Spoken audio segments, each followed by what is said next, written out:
Good evening and welcome. I'm Josh Brumberg, president of the CUNY Graduate Center, and it's my pleasure to welcome you to tonight's City of Science event, Van Gogh and the End of Nature. Tonight, we will enjoy a truly interdisciplinary conversation, one that brings together the perspectives of science and art history to explore the work of one of the world's most revered artists. This kind of exchange reflects the very heart of the Graduate Center.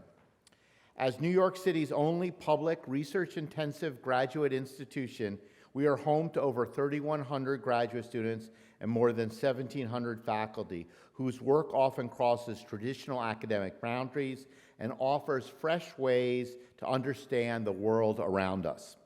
Professor Michael Lobel exemplifies this spirit in his acclaimed new book, Van Gogh and the End of Nature.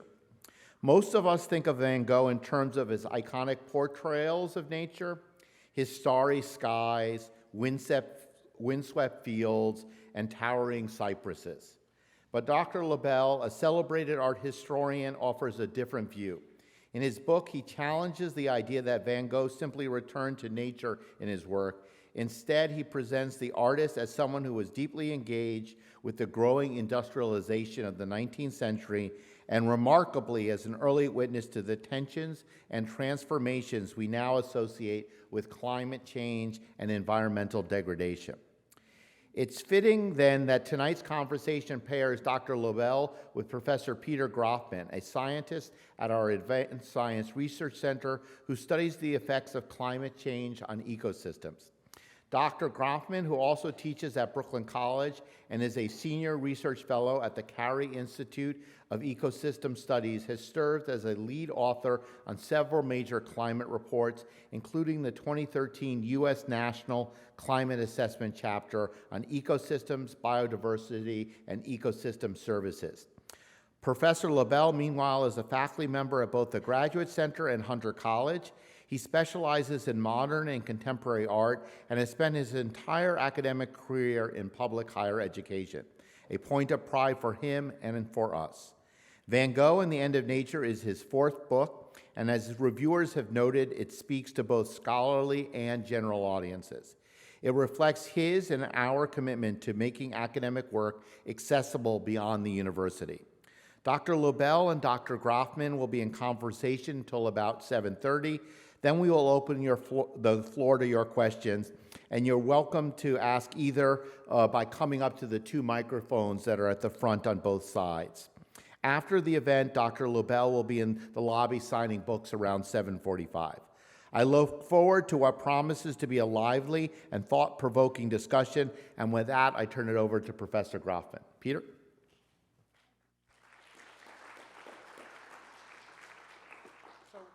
Can you hear me? Is this? There we go. So I wanted to start just by saying how absolutely delighted I am to be here tonight to have this talk. So when I was an undergraduate, and this is back in the late 40s, early 50s, I was studying science, and I had an interest in art history. And I would go to meet my advisor to choose classes, and I would have these art history classes down on a piece of paper, and this infuriated my advisor, who suggested I should be taking physical chemistry and linear algebra and other worthy science topics. But I persisted in my desire for art history, and I've kept that interest up. And it's been very interesting because over the last 40 years or so, the interest in the interface between science and art has really blossomed. I see it in the fields that I work in, and in many fields across science. There's real interest in the interface between art and science because artists have a unique ability to interpret the world and then communicate that and help people grapple with a variety of issues. And so it's a kind of a very nice ending to my dispute with my advisor to be here tonight to talk about the interface between art and science. And what we have tonight is just this delightful book, which has real insights into Van Gogh, his perceptions, and the work that he did that I think we can all relate to. But I think what we're going to talk about more today is real fundamental issues that are raised about what is nature and how do humans interact with nature and how do humans interpret nature. And it raises very fundamental issues about sustainability and how humans can live with their environment. It raises them in a really novel and exciting way. So I think we're going to have a real fun discussion. And so just to get us started, why don't you tell us, why did you write this book, and what's the book about? Okay, can you hear me? Great. Well, first of all, I want to thank Josh for introducing us. I just have a few thank yous. I particularly want to thank Karen Sander, who organized the event and is the director of public programs here. She's been amazing and really lovely in developing this program with Peter and I. I want to thank Professor Claire Bishop here at the Graduate Center in Art History for connecting me with Karen. I want to thank Chad, who's doing AV, and Josh. And I particularly, Peter, I want to thank you because, and I say this with all sincerity, when I was finishing the book and we were starting to get it into production and I was thinking about publicizing the book, this is the program I wanted to do. I really wanted to do a program with a scientist who understood the science behind some of the things I talk about in the book, because I know a lot of people in the general public probably think that people like us, like when I write a book, I know everything up here and I just sit down and put it onto paper. But in fact, I had to cram, like my students. And I learned, I tried to teach myself an incredible amount about environmental science. So I think maybe tonight I'll find out how much of it I got right. So again, Peter, the question is, how did I go about the book? Or I'll say this and then I'll sort of walk us through the book. I did not intend to write a book about Van Gogh, industrial pollution, and climate change. Had no idea I would do that. In fact, I've told people through this process many, many times, if you had asked me about 10, 12 years ago, Michael, are you interested in the work of Vincent van Gogh? I would have said no. No interest, and this all happened accidentally. Another art history faculty member at the Graduate Center, Romy Golan, who was actually one of my advisors in graduate school, she knew I was going to be in Paris some time ago, and she said, Michael, Chris, who's her husband, also an art historian, and she had made a wrong turn driving out of Paris and wound up in Auvers-sur-Oise, which is the small town where Vincent died. And she said, we went to Auvers, we went to Vincent and Theo's graves in the small cemetery, and we stood there and we burst out crying. And I have to say at that point, I sort of rolled my eye. I don't feel proud of myself, but I thought, oh, come on, we're serious art historians. You don't do that. So a few months later, I was in Paris. I'm a morning person, so I wound up very early. I had a Saturday off. I went out to Auvers. I took the train out there. There was almost no one around. It was like in a movie. The fog descended on the town. I walked up the hill. Anyone who knows the Doctor Who Van Gogh episode knows the church that you see. And I walked into this tiny little local cemetery. I went to the two graves. Vincent and Theo's graves are side by side, which is a whole other story. And in fact, Peter and I talked last week very briefly, and this could be like an 8-hour seminar, a 12-week seminar, so I know I have to keep things short. And I went to the graves, and I found myself tearful. I had tears in my eyes because I was moved by it, and I got very interested in Van Gogh, and I started looking, and the book, this is sort of, Van Gogh and the End of Nature is basically the third Van Gogh book I wrote, but the first one that got published. So it was a circuitous route, but I started seeing things about Van Gogh's work that I felt weren't being sort of paid attention to or noticed, and that's where the book came out. So if you think it's okay, maybe I'll just walk people through the book. Does that sound good?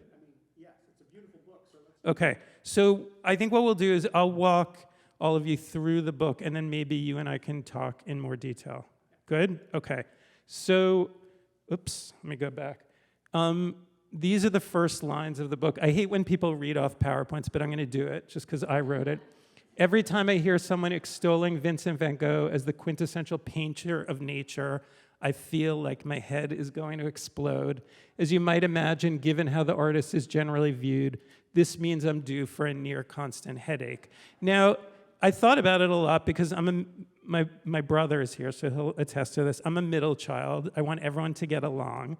And I knew that these lines, as the opening lines of the book, would upset some people. They would bother people. But I felt strongly that I probably needed to start things off in a kind of strong way. And I have more to say about this, but I have to say, almost anyone who knows Van Gogh, particularly in the general public, there is an incredibly heavy weight of this artist's mythic status, and that gets played out in a lot of the writing about him and the exhibitions about him. And I think it's depriving us of really understanding the complexity of this artist as a human being who lived in the world and his work. So why did I write these lines? Well, let me give you an example. A few years ago, museums, this is classic Van Gogh, right? Museums around the world had a social media campaign, collective social media campaign, Under Van Gogh's Sky, right? It's beautiful, it's lovely, and we know what we would expect. All of these tweets and Instagram posts where museums around the world posted images of these cloud-filled skies and the mountains and the trees. Well, my point in this book, and it's true, maybe I'm a little party pooper, but I also want people to start thinking about this artist in different ways.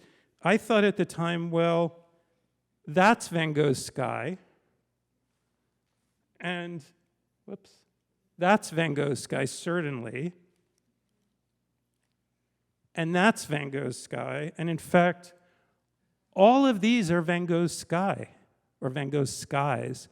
And I could say a lot about these images. These actually track throughout almost his entire career. On the upper left is an image, one of the first images Van Gogh ever made in watercolor, through to The Hague and Paris and Arles. But this is the Van Gogh I want people to start thinking about in the book. And the book's proposition, which Peter knows, is very simple. And we can talk about this a little bit once I sort of get through just kind of looking quickly at the shape of the book. I don't think it's arguable at all, although we can talk about this, that Vincent van Gogh, the historical person, lived through a period of some of the most intense industrialization in world history, in European history, if not world history. That is inarguable, right?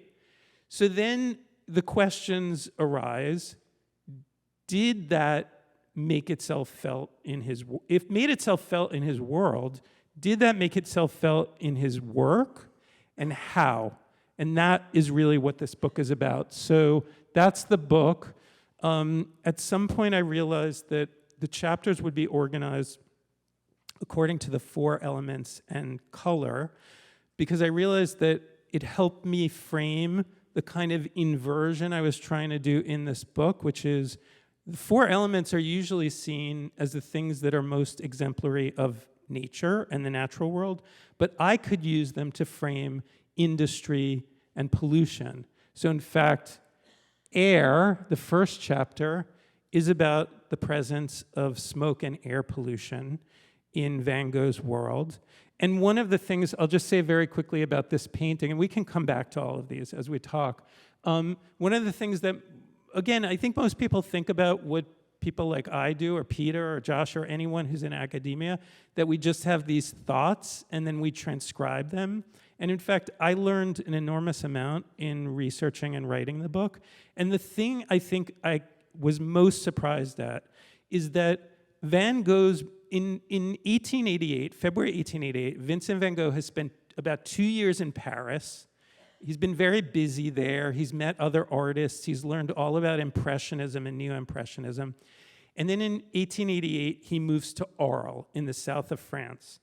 And that is almost always framed in the Van Gogh literature and exhibitions as Vincent van Gogh's retreat into nature.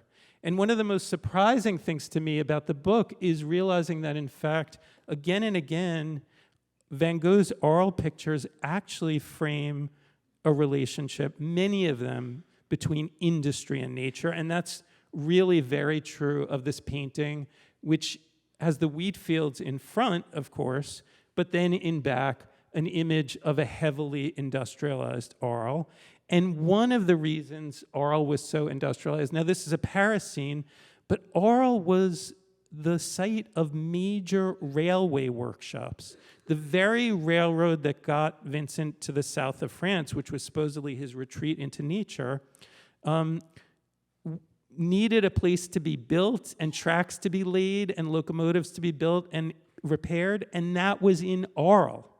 And no less a figure than the writer Henry James, just a few years, by the way, again, I could talk about this for hours, so I need to be careful. You need to keep me under time, but no less a figure than the writer Henry James visits Arles a few years before Vincent gets there.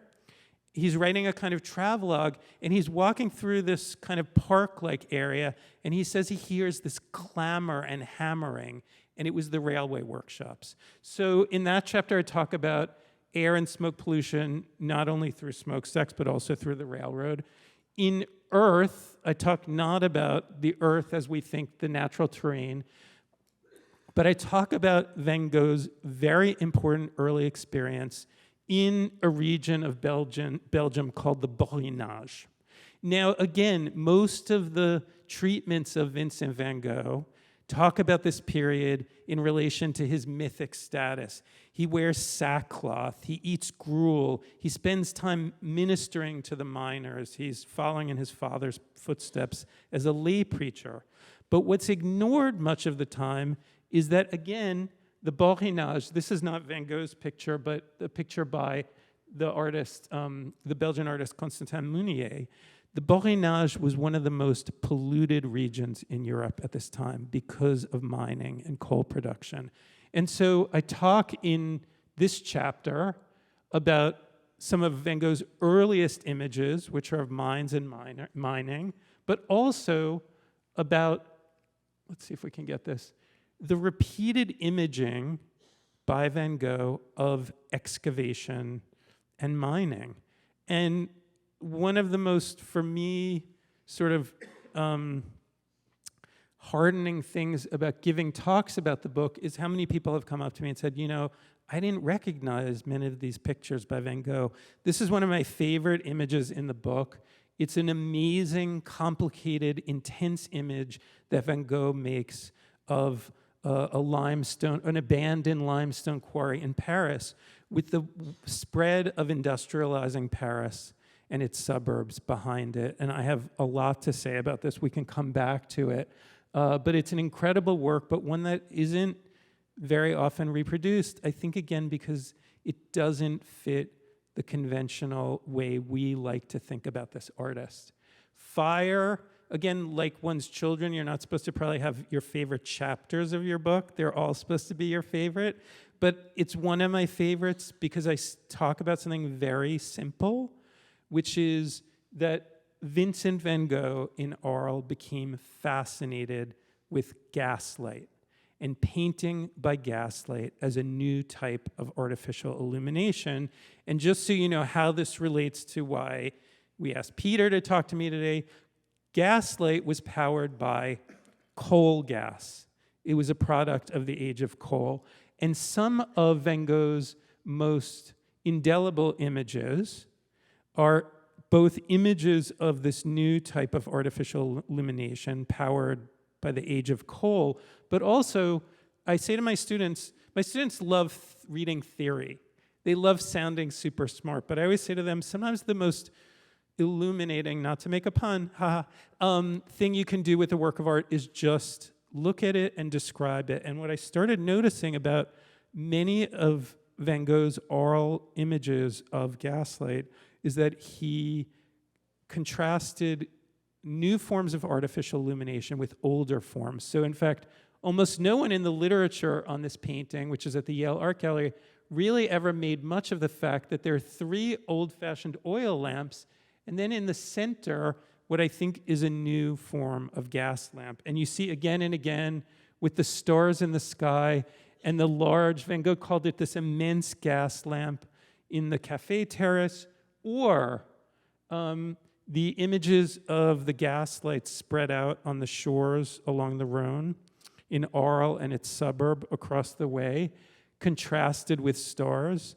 And again, I'm going fast. I'm going as fast as I can, Peter. But I'll just say one thing about this, and this painting was very important to me, because people always say that nature is the bedrock of Van Gogh's work. It's the thing that most animates him. But I spent a lot of time looking at these paintings and analyzing them, and I realized at one point, and I write about it in the book, the only lights that are reflected in the river, and in fact that are exaggerated, are the gas lights. Strangely enough, he chose not to show the stars' reflections.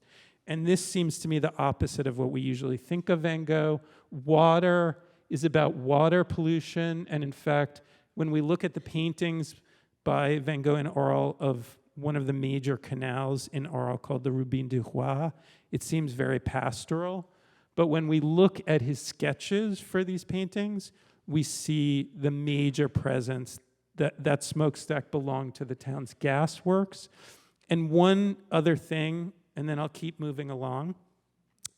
People like to say, well, several things about what we art historians do. First of all, oh, you're making that up, Michael. Van Gogh wasn't thinking that. And secondly, they often like to say, well, he just showed the gasworks because that's what he saw. Now, again, I could teach a whole seminar about that statement. That's just what the artist saw, and that almost never happens.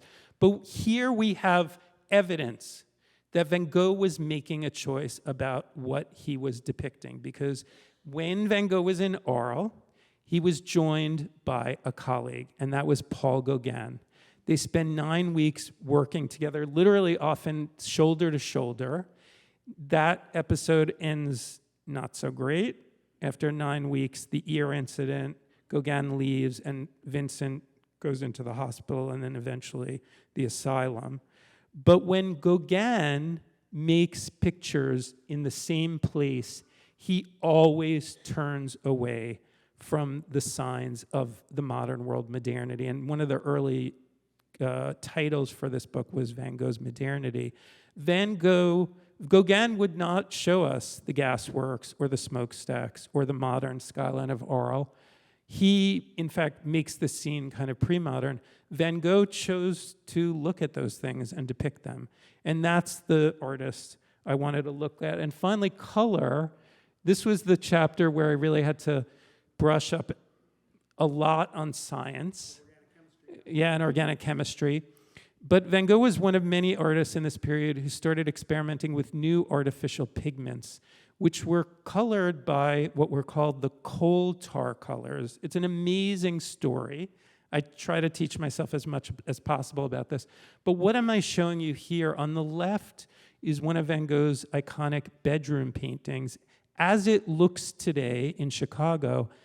On the right is what conservators and scientists think it looked like in Van Gogh's time, because these new artificial pigments were not stable.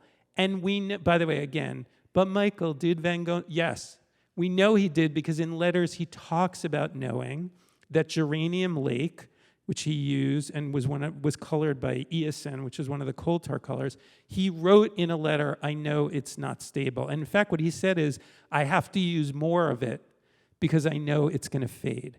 And one of the most fascinating things about this is looking at works by Van Gogh that really aren't known precisely because of his use of these new pigments. This is one of his drawings. He did a series of drawings on this hill above Arles called Montmajour, and he did a series of them in a new purple ink, which was colored by one of the coal tar colors, methyl violet.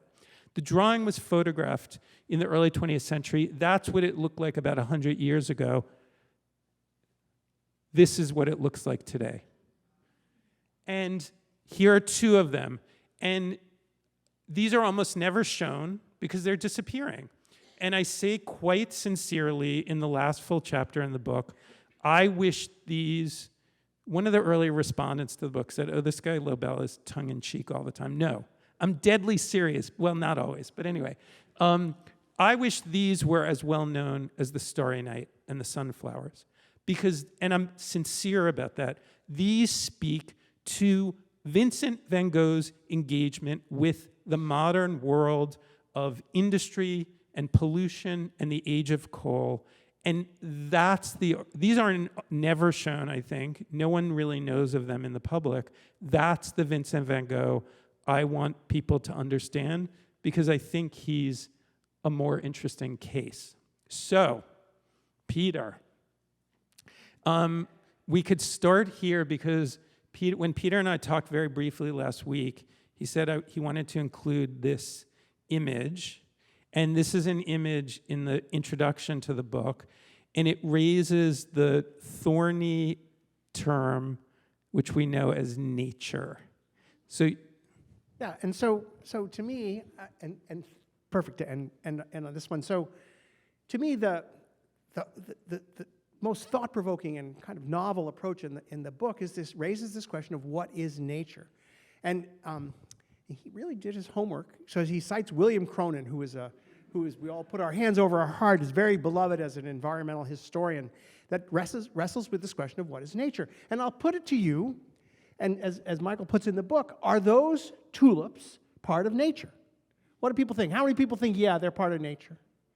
well, but can I show something to? Yeah? But wait, before we get, most people raise their hand. Anyone say these are unnatural, not part of nature? All right, we've got to, so good, we're halfway split. This is going to be a good discussion. So I have two more images to kind of complicate these. So by the way, one of the things I had to deal with the thorniest was all these people who talk about Van Gogh as a painter of nature. But once I started reading figures like William Cronin, the book's title comes from a really important book by the climate activist Bill McKibben, who's still very, very active, called The End of Nature. And when you really start reading people who think about nature a lot, and you deal with this obviously in your work, you realize that the idea of nature is more complicated than most of us think intrinsically. So just two supporting images. This is an incredible painting by Van Gogh from The Hague of these bulb fields. And I say, well, are these bulb flowers natural? But let me show you. Here's a postcard from a little later of one of these bulb fields. But then, in addition, what I point out in the book, first of all, tulips did not come, and these kind of bulb flowers are not natural to the Netherlands. They were imported centuries earlier from Turkey or other points in the Mediterranean. We know that the Dutch had centuries of practice in cultivation. And then, here you go. Just because I love what I do, I've become an evangelist talking about this book for art history. Anyone who wants to get a master's in art history should come to Hunter College or a PhD to the Graduate Center. But I love research, and so preparing for this evening, I went back to some 1880s flower catalogs and advertisements from the US. These bulbs that you see in Van Gogh's picture, many ones like it that were cultivated in the Netherlands, would be sent thousands of miles to the United States, to England and elsewhere. So at the very least, like, what is nature when it is so subject to human intervention? And so here's my question for you. So wait, but I have so many questions for you. well, we'll take turns. But when we look at that picture, let's go back. We look at the picture of those tulips. They're very beautiful, and most people say, yes, they are part of nature. They're a natural thing. We love them. We appreciate them. And indeed, almost all the images in the book of Van Gogh, they involve these human landscapes, and they involve these assembly of mixtures of human elements and natural elements. And if we accept those as nature, which I think we inevitably have to, it raises some real questions about how we manage nature. Right. So what are we going to protect? What are we going to preserve? What are we going to restore? And it's a particularly vibrant debate about native species, native biodiversity. Right. So many people argue that we need to when we manage our urban landscapes, we need to only plant native species, and we need to go to great lengths to protect the remnants of native ecosystems that exist. And it's a very interesting point, and it's one that is interesting in terms of art history, because so if we think about an old-growth forest, which we have very few in the East, but there are many in the Pacific Northwest, and that old-growth forest it took at least 10,000 years, maybe 100,000 years, for that community of plants and animals and soils and rocks to assemble. It took tens of thousands of years to assemble it, and it's a very rare and valuable thing. But we don't appreciate that as much, right? So we were outraged, and we'll come back to this, when they threw paint on the sunflowers. And so it raises these questions about, if we are going to make decisions to appreciate this as part of nature, what are the implications for what do we preserve, what do we protect, how do we manage nature? Yeah, I mean, I just want to say that one of the things, I mean, it could be, I started working on a chapter that didn't make it into this book, and it could probably be an entire other Van Gogh book, but as you've pointed out, what people tend to think about Van Gogh as a painter of unspoiled nature. And when you really start looking, this example is very clear, but even some of his less clear examples, he is actually very often making pictures of nature that's being cultivated and manipulated. And it's beautiful. Right. So I oftentimes think that all Americans should go to the Netherlands at least once, because it's a very interesting place, because it's very heavily managed. The population density of the Netherlands is much higher than any part of the US, but yet it's a lovely country. And because it has fields, and it has forests, and it has towns, and they kind of sorted that out a long time ago. And so Van Gogh's painting he's definitely not painting unspoiled nature, Right. and people love his paintings because they're beautiful, and it forces us, again, as my PhD is in ecology, and a lot of ecologists will go on at great length that we can only appreciate native biodiversity, and we shouldn't recognize these as natural. And I can understand why we say that, but it creates a divide between the scientists and the rest of society, because society perceives it as nature. And it's why these events are so exciting. It's what scientists have a lot to learn from artists and art historians, because they are reckoning with the fact that people appreciate these paintings because they are a beautiful depiction of nature, but it's just not the nature that we might define in a scientific sense. And I want to give credit, because my book doesn't come out of nowhere. There is at least a decade or two now of incredible writing and research in my field in what's called eco-criticism or eco-art criticism. And one of the best examples right now, if anyone goes to the Metropolitan Museum, the Caspar David Friedrich show, again, another painter, a romantic painter who's often connected to what's thought of as unspoiled nature. Art historians are now looking at those pictures and talking about lumber and wood cutting and stuff like that. So one of the great joys about doing art history now is its complexity and complicating our sense of what artists are depicting. So we're going to come back to that. What Okay. the implications of that for artists and art historians. Let's talk about technology for a Okay. minute. So one of the sweetest things in the book is Van Gogh loved the train. I love the train. I'll go anywhere if I go by train. And Van Gogh really liked the train. And there's a bunch of pictures in there with a little train in the foreground and another train. Right. And clearly you make the point that he appreciated what the New World was giving him in technology. And it's relevant today, right? So we have these devices which have unspeakably terrible environmental impact, but we all love them. And I think Van Gogh was wrestling with the same thing. And I think you make the point pretty much clearly with the trains, that he kind of appreciated the positive aspects of trains. How about coal mining? You know, and because the thing with coal is, I think since the beginning of time, no one likes to sit in the dark and the cold. Right. In dark and the cold. And coal gave us light, and it gave us heat, and also tremendous environmental degradation. Do you think he was wrestling with the value? You know, what was the Industrial Revolution? It was making people's lives better. And so how do you think he was wrestling with that? So first of all, these are all great questions. Again, this could be an 8-hour event, but it won't be. But I mean, another great thing about working on an artist like this is just engaging with these remarkable works. So I feel like, again, part of my job was just to like sort of jump up, and I could do it now, like jump up and down and go like, look, like pointing out the things that I feel like people aren't noticing. So it's very interesting in terms of railroad travel, in many of the pictures, and this is a great example, you notice that in the kind of middle ground is that horse and carriage or horse and buggy. There's the farmer kind of working in the fields in the left foreground. But then in the back is that train releasing that massive long exhaust. And I find it interesting and I think significant that the two vehicles are pointed in opposite directions. And I think very often he's staging a contrast between old and new. And I don't think his pictures are always telling us, we think that Van Gogh is the artist aligned with the foreground, the old. I don't think his pictures always choose.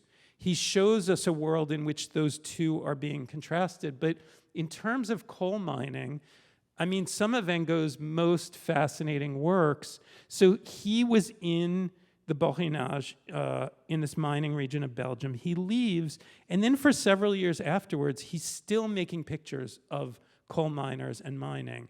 And so what you're seeing here, this is one of his most worked up, complex early drawings. We're in the Borinage, or it places the setting in the Borinage. In the background is this town and all of this mining infrastructure. And while it's not immediately apparent, I realized in reading about the Borinage and coal mining and coke production, stuff like that, on the right, those hills are not natural hills. Those are what are called in French terrils, which are slag heaps. They're where the refuse of coal mining, and you may know more about this than me. I read a lot about it, but I still don't understand all about it. That's where the refuse was sort of discarded. And these women, there were French terms for these women, they scavenged the slag heaps for still usable material. And so what I point out in the book is this is an image of people, women, bearing the weight of industrial waste, literally.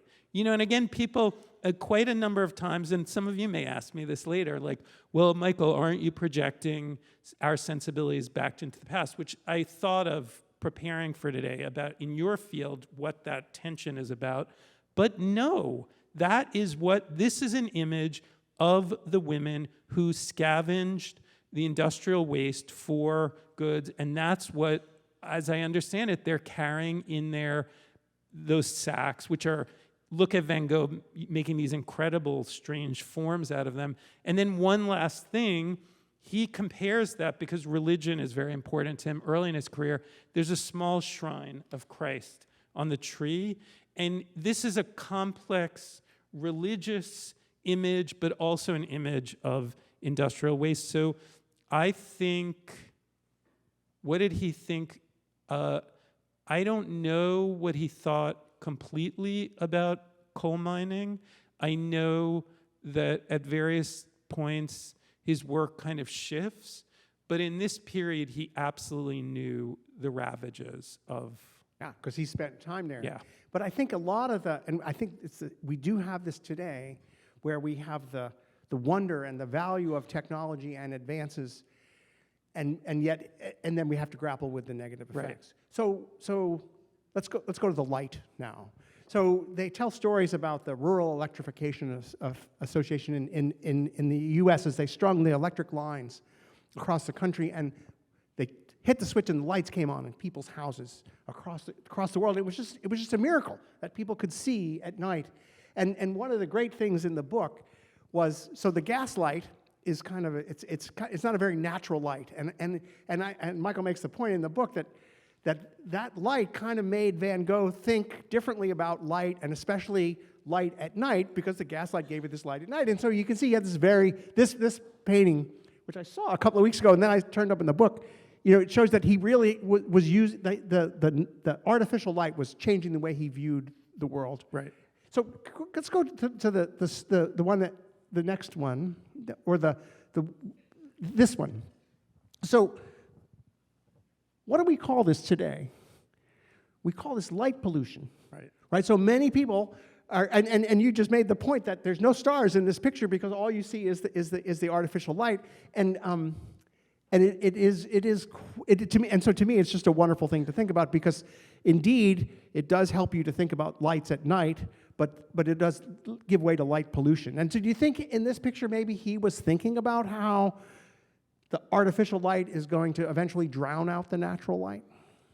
One of the, oh my God, I have a million things to say about this. First of all, one of the thorniest things to deal with for me as an art historian writing about art is the question of intention. And Van Gogh's really a really thorny case because Van Gogh's letters are incredible, an incredible resource, but they're like, if any of you know the term, like, don't touch the stove, they're so seductive for, as you're writing about him, you want to use the letters because they make us think we have this direct access to his inner life, but it's a fiction, but we can get to that at another point. But I tend to talk about what the pictures are telling us, and certainly we see someone, first of all, these are, by the way, obviously one of Van Gogh's best-known pictures is The Starry Night, which is at MoMA. But this is probably his earliest image of a starry night, right? Van Gogh, and then The Starry Night over the Rhone. And I'll just point out that in both cases, it's hard to see in this image, and it would have to be darker, but he called this immense gas lamp hanging over the cafe terrace. Again, I point out something very simple, which people tend to ignore, which is that Van Gogh, again, what was he thinking? Well, I analyzed the works, and what he did, which is kind of curious, is he moved all of the human figures away from the foreground into the background. And so to me, the foreground, and in person, if you see this image in person, there's this yellow light kind of playing like raindrops on the cobblestones. I think this becomes an image, one of observing this new kind of illumination, and as you said, it's sort of coloristic effect. But then, look at that, it's contrasted with the stars above, and he does that again here, another forerunner to the Starry Night at MoMA. And what was he thinking? I don't know exactly, but it is curious that he's chosen, I mean, look at that. I remember looking at one point and then I thought, oh, it's two very curious things. One, none of the stars are reflected in the river, only these gas lamps along the shoreline. But two, the reflections are totally exaggerated, right? They're way much longer than one would expect. Is Vincent van Gogh saying, I'm worried about light pollution in the future? Probably not. But he seems to be noticing that in his world, there's a tension and play between these natural, pre-existing forms of illumination in the world, in the stars, and then these new forms that we're creating in the modern world. So it brings us into your question about intention. Right. And so I'm reading the book, and my question is, why didn't Van Gogh complain? So why did Van Gogh complain about the environmental degradation? So he's sitting by, and there are many wonderful examples in the book. So he's sitting by the canal, the Rubin du Roi, and Michael assembled pretty good evidence that it was an open sewer, probably stank to high heaven on a nice Sunday afternoon. And but of course they both painted people washing clothes in this open sewer, and he didn't say anything about it. And it's not in the letters, and it raises interesting questions. One, what was he perceiving and what was his intention? But on a broader level, it raises questions of what are the obligations of artists and art historians to raise issues. So for instance, in science, we wrestle with this a lot. All scientists have a sense that they need to spend some time working the interface between science and society. We actually even use the term tithing, the religious term, that if we are going to do this science, we have some obligation to give back in some way. And I think some of the modern artists do that. Banksy doesn't have any problem with it. So there's a Banksy picture in this book, which starts with one of Monet's paintings from his garden outside of Paris. Have you got it? Okay, yep, I added it. But we're going to have to look through a lot of... But it's a picture of Monet's garden at Giverny with a shopping cart in the water. And I've done a lot of work on wetland ecology, and we, tongue in cheek, we have what we call as the shopping cart index of wetland ecosystem integrity. So if you go and you do this, if you go out and you look at a wetland, you can see how many. If you can count the number of shopping carts, you can kind of get an index of how beat up the wetland is. Here it is. Now this is it's not subtle, but it certainly raises a point about water pollution and environmental degradation. And Vincent was not doing this. Or was he? That's my question. And is it just a different time, or? By the way, of course, it's obligatory to show you that. And I actually, I mean, there are things, it's not in the book, but there are things to say. I will just point out really quickly, because we have to talk about the Starry Night. What's often not talked about is, in fact, the village below is illuminated. If you see the windows below, there is still what I talk about, this relational. In much of Van Gogh's picturing of nighttime illumination, it's relational. It's a contrast between old and new, or natural and kind of artificial. But, well, here's the perfect example, right? Why isn't Van Gogh complaining, or why isn't he saying something about it? Actually, the point of the book is, I think he is sometimes, right? If you really, one of the points of the book, I mean, it is sort of me. I wrote a whole book, which is just me kind of textually jumping up and down in front of people going, look, like, why aren't we noticing these things? And if you look, part of the reason is the heavy myth of Van Gogh. We tend to look at just a smaller groups of works, like the Sunflowers and the Starry Night. I think that's one of the things that motivates me the most. I want people to understand how freaking interesting this guy was and how interesting his art was. And I'm actually a little frustrated and bored by the conventional approach to Van Gogh, that kind of breathless. He was immersed in nature and an acolyte of it. And I actually think his work is much more interesting, much more complicated, much more complex if you look at the full span of it and you notice what he's doing in his works. So the one on the bottom right, he could be complaining. He's certainly noticing that by the way, the whole sort of section on the lower left with the smokestacks is Arles's gasworks.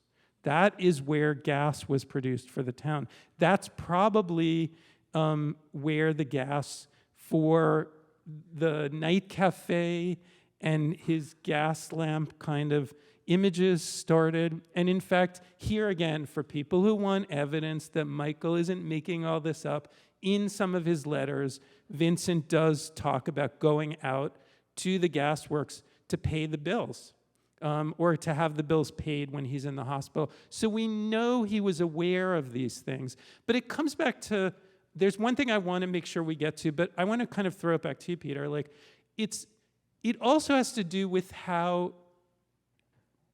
I mean, it's interesting, the term natural and naturalized, how naturalized things in our world are that we don't notice them. So one of the most interesting things for me about our conversation last week is you pointed out that even though we seem in the 21st century more attuned to pollution, that our world, or at least parts of our world, are much less polluted than they were in Van Gogh's time. Yes, so I'm glad we got to go back to that. It is one of the, so I'm an environmental scientist, and over the last 50 years, we have made tremendous progress in environmental science. So if you think over the last 50 years, the air is cleaner, the water is cleaner. We have bald eagles. How many people have seen a bald eagle in the last year? I mean, just about everybody has seen them, and they were gone. When we were kids, they were gone. And there's been this vast improvement in air, water. We're wrestling with climate, but the air is cleaner. We conserve species. We don't dispose of waste the way we used to do it. And so there's been some real improvements. I got onto this because this question of, do artists and art historians have an obligation or some type of calling to engage with science about these environmental issues? Because it's so much more compelling to read your book and recognize that Van Gogh was wrestling with issues, and you look at the Van Gogh pictures and then you think about water pollution and you think about air pollution, and I think it makes the point much more clearly than Aitken's scientific papers, which are a little thick to get through. And I have many of my own scientific papers. If people are having trouble sleeping at night, I can send them to you. And the Van Gogh stuff is much more interesting. And so you get very excited about, can artists help us with these problems? And one of the things I'm hoping to put artists and art historians on is the fact that we've had some real success in cleaning things up. We don't burn coal anymore like we used to, and it's a very good thing.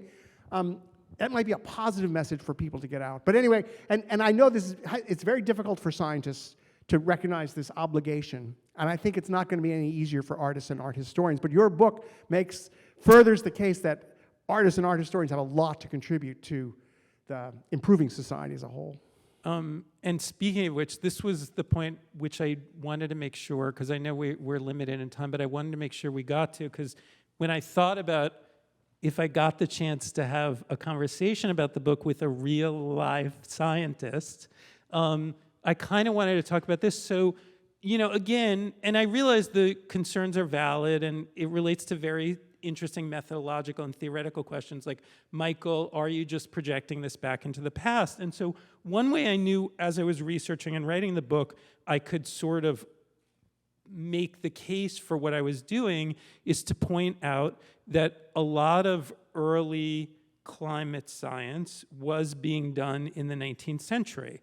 And so there were many different characters I could have used in the book, and I'm showing you a few of them here. Joseph Fourier, Eunice Foote, Svante Arrhenius. These are all 19th century scientists who were dealing with climate and pollution, but for whatever reason, well, there were specific reasons, I came up with this guy, right?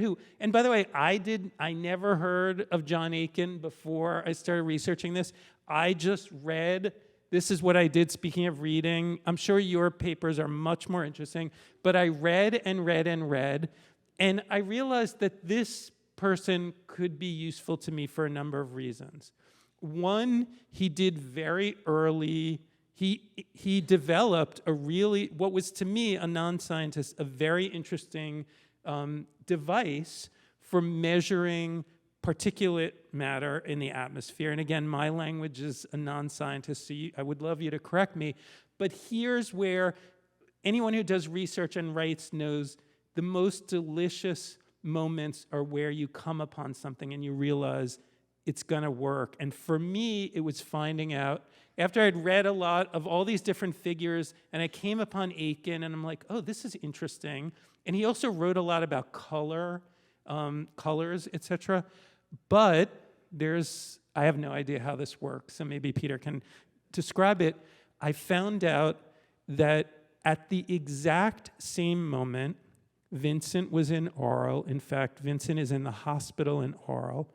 Aitken takes a train ride down from Scotland through Arles, just a few miles south to do readings for his scientific measurements. And in fact, just as Vincent has this sort of low hill or high hill outside of Arles called Montmajour, where he makes some incredible drawings and paintings, Aitken has this mountain, Fenouil, in the town of Hyères, where he also climbs up and does his measurements. And I thought, this is so incredible that there's this beautiful conjunction between these two figures. I was like, I'm going to have Aitken as a character in the book. So I'm curious, I'm sure there's a lot you could say, but I'm also curious just about your sense of these figures and their importance to us today. Yeah, so I love that stuff that was in the book because it suggested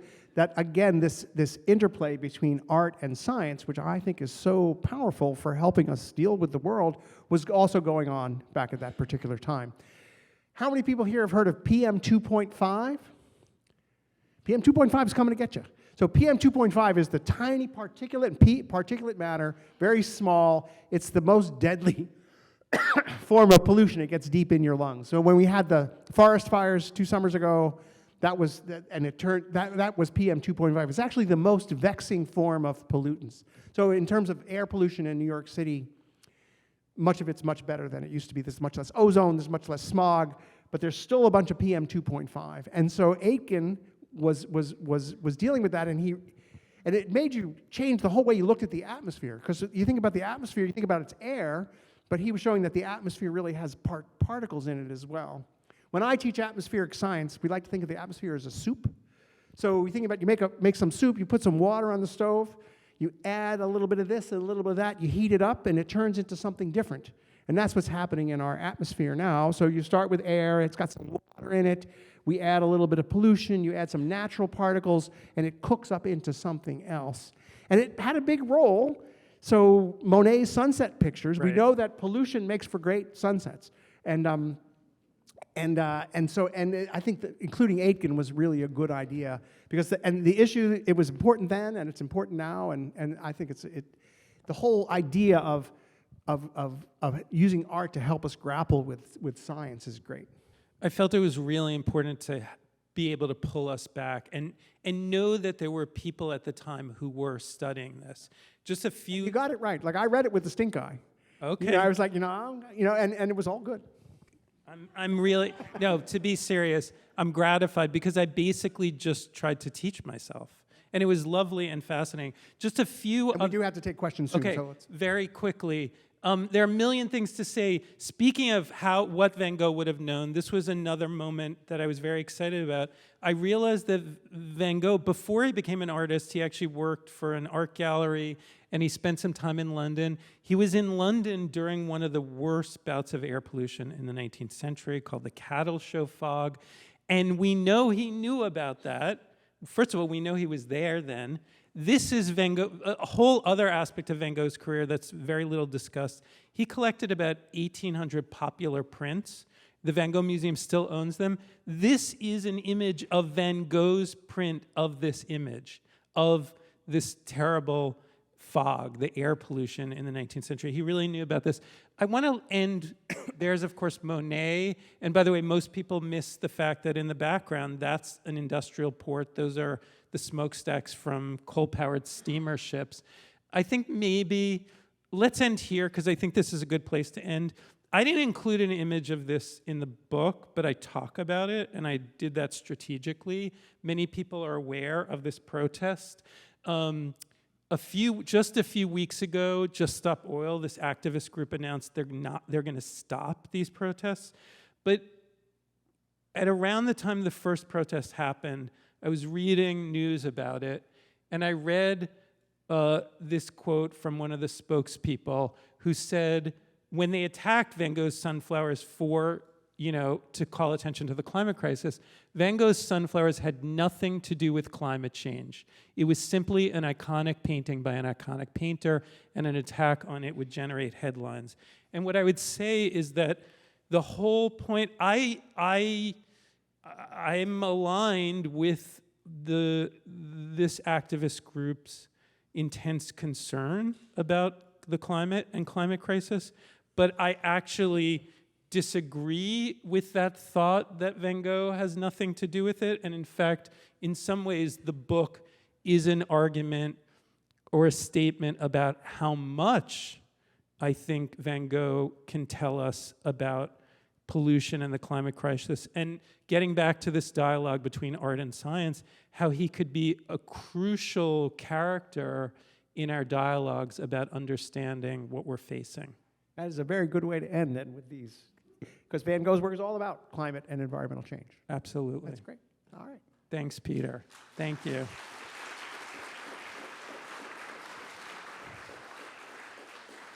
So I think the understanding is people Do we have questions? Questions for Michael, questions for me? And I see you back there. Peter, first, I don't want, is it on? Okay. Yes. I don't want to worry about how far we've come in pollution. We have plenty of time to screw that up.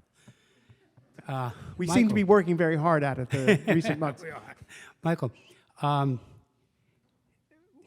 I saw the photos, the pictures of the shopping carts in the river, I just wondered what it would look like if we had plastic at that time for Earth and for a river. But if you were to meet Van Gogh in the hereafter, what major question would you ask him? Ooh, that's a good question. That's a really good question. What major question? I mean, I would have. Anyone who knows me knows I'm intensely curious, and I ask too many questions.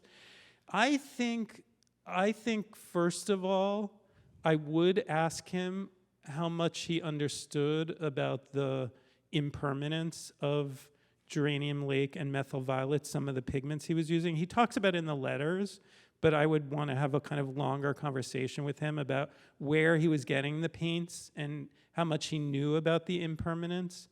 I also think I would want to ask him, I would want to ask him a lot about his early work and his time in the Borinage among the miners, because the Van Gogh I know is just has a much longer career than the public, I think, kind of recognizes. And I would be really interested in asking him. We haven't even really looked at them today, but I'm really fascinated about his time in The Hague, which is sort of the moment in which I see him becoming an artist and where some of his most intense kind of images of industrialization start. Images of gasworks and factories. I mean, I can go to one just to show all of you, but, well, we won't talk about that, but yeah. So this is a very early Van Gogh in The Hague of this iron mill, which was close to where he was living. And I would kind of want to understand more about his sense of that world and how it carried forward in his career. Would you ask him if he was more of an industrialist painter or a nature painter? And he said industrialist, come back and sell more books? You know what? That's a really good question. I want to make something clear because one of the earliest responses to the book was from one of the world's sort of most esteemed and long-standing Van Gogh scholars who said, oh, this guy Lobel is saying that Vincent van Gogh was more interested in industry than nature. And I want to make clear, I never say that in the book. The point of the book is to try to pull this sole focus of much of our writing and looking at Van Gogh from nature to kind of look at so much of what is in his work that I think we ignore, we avoid, or we overlook. So my point would be about the play between those two things in his work. Excellent presentation. Thank you. Thank you so much. So if we have other questions, please just come to the microphone and Hi. So when I think of Nike, I think immediately of Michael Jordan, like the Jordans, instead of the wide range of the products. And I'm kind of curious as to, as viewers, do you think that there was an intention for those who are curating to only look at those things that are positive? I mean, it's a really great presentation, first off, but it's an incredible window into the past of this is the beginning of the timeline that puts us on to climate change, seeing these integrated. And I'm wondering if, as a viewer, you have any tips so that we can think with a little bit more of a critical eye when we're looking at this work, because there's intention and then there's impact. When I think of Frida Kahlo, I think of her unibrow, so I'm not the most sophisticated of a art receptor. So I'm wondering, how can we integrate looking at the wide scope if those who are making the choices of what goes into museums only pick things that reflect a more positive past rather than the totality of it? Right. This is an amazing question, a really important question. Again, one that I feel like I could teach a whole class on. In fact, last semester I taught a class at Hunter just on Van Gogh where we sort of dealt with these issues. How would I answer this? I mean, Van Gogh is a really interesting artist to deal with because, as I said early on, the weight of his myths are so heavy. I almost talk about it, sometimes I talk about it like if you think about a huge ocean liner covered with barnacles, how hard it is for the captain to steer it. And I see Van Gogh like that. We're so devoted to those myths that it's hard for us to see past it. If I was being honest and probably not worried about pissing people off, I would say that I've come to think about some of the curating around Van Gogh. I use this term kind of ironically, the Van Gogh industrial complex. And I don't fault that because museums have to make money, but as I said earlier, I think he becomes a really interesting artist when we look. And what I would say, again, this is very self-serving, but I would say actually, I do think a lot of art historians and also a lot of curators are looking at these more complex issues. And as art viewers, I would say you can do, I'm really being sincere about it when I say much of what animates my work as an art historian is really just looking. And honestly, anyone can do that. So I would say sometimes rather than depending on what someone else like me or a curator is telling you about the work, just look and see. I mean, Peter was saying he went to see the Night Cafe, which is at the Yale University Art Gallery. You can just look and be like, well, what am I looking at, right? And oftentimes that's what I do. Like in the Night Cafe, wait, there are two different kinds of lamps here. What are they? I think one of the most profound things people can do, and it's kind of become a cliche like slow looking, but I really do believe it. Ask yourself questions. I am a fast walker through a museum. Okay, I'm like, well, that's nice. so then there you go. That's one thing you can do. Choose, if you find a work that you think is really interesting and catches your eye, you'll make my heart sort of grow if you spend 5 or 10 minutes. And I think one of the most lovely things, if you're with someone and you talk to them about it. I dedicated the book to my husband, and he goes with me to museums a lot. He's not an art historian. He's in the performing arts, but we talk and we just look. And so I would encourage everyone and to be an evangelist, but also really sincerely. I think a lot of us right now are looking at our country and the world, and we're concerned. And people oftentimes dismiss art.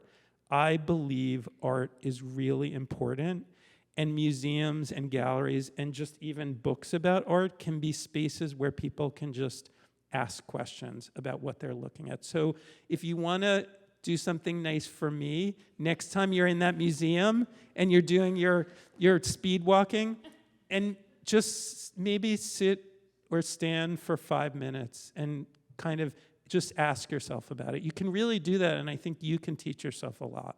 Thank you. Thanks a lot. Hi, thanks. This is really fascinating. I've wondered for a long time about that old couple that's in the foreground of the Starry Night painting that you showed. Don't be mad at me. I always thought they look kind of weird, like they don't belong. They don't really contribute anything visually. And I wonder if it's a secret code that he is showing us this scene through their thoughts and their memories, sort of like free and direct narration. And maybe the reason that the home lights are so important is that that's how they feel. They're remembering all the places they lived and their beautiful little homes, and those homes are just more important to them than those faraway stars in the sky. The question is, am I wrong? Also, do you? It's just very unusual that there's a human presence so far forward within a landscape. So I'd love to hear what you have to say about that. Wait, did you ask me to tell you if you're right or wrong? I would almost never say someone's wrong about a work of art unless they're another art historian. Then I'll tell them they're wrong, very openly. No, I think this is a kind of a beautiful way of thinking about it. The human figures in some of Van Gogh, I think you're absolutely right. The human figures in some of Van Gogh's landscapes often seem kind of out of place. They're almost like tokens of human presence. And they are, what I often, when I teach and when for years when I was in graduate school, I was a lecturer and a tour guide at the Whitney Museum. And I often told people, if you think something in a work of art is important, just imagine the work with that thing missing. And it would really change this picture not to have that couple in the scene anymore. What the lights and the reflections of the lights represent, I don't know. You could argue that it has some relationship to the human presence, absolutely. Large parts of the scene are imagined. That couple wasn't actually there. It's a complex, the meaning of the work is complex, and I think you're right. The human presence does have some kind of impact on how we're looking at the scene. So no, if that's helpful to you, I don't think you're wrong, and I think the meaning is open to further discussion. At least until we determine if she's an art historian. Then Right. Then if it, do we have time for one more question? Yeah. Yes, I was wondering if during your research, did you ever come across any reference about Van Gogh's knowledge of Germinal by Emile Zola? The novel Germinal by Zola, because that treated the whole question of the coal mines, and it's such an impactful novel that it's, I don't want to bring something that's outside of art into it, but it's just I remember when I read that, and I was like a teenager, and it's just, the impact of it was just incredible. I even in my mind, I can see the smokestacks and the conditions, where children work in those coal mines and so on. So I'm just wondering if that was something that he knew about. Yeah, you're absolutely on the right track. Van Gogh, one of the most fascinating of many fascinating things about Vincent van Gogh, he was an intense reader. He loved literature. In fact, there's a lot of writing. There's a recent book about Van Gogh and his authors, or Van Gogh and his books. He knew Zola. He read Zola. And so, absolutely, he knew of various books and literary forms that dealt with mines and mining. And absolutely, this would have been part of his world. It's so interesting to research Van Gogh because his reading in literature, like in Zola and others, and Hugo, would have shaped his vision, but also his understanding of art. So he knew of the work. I showed that image of the Borinage by Constantin Meunier. He absolutely knew Meunier's work. And what I would encourage anyone, getting back to that question of what one can do to teach oneself, the Van Gogh, I think it's vangogletters.org. All of Van Gogh's letters have been put online, translated, notated by the Van Gogh Museum. They're an incredible resource. So in fact, let's say someone was interested in what we did tonight and wanted to go, and just like your question, did Van Gogh mention Zola or Germinal in his letters? You can go to the Van Gogh letters and do a search and see if and how often he referenced them. So absolutely you're on the right track. Absolutely contemporary literature shaped his vision, and that would have been one of many different points of contact between him and mining in that period. Thank you both very much. Wonderful. Thank you. All right, so I think we've used our time, and thank you all. Thank you, Michael. Thank you, everyone. Thank you.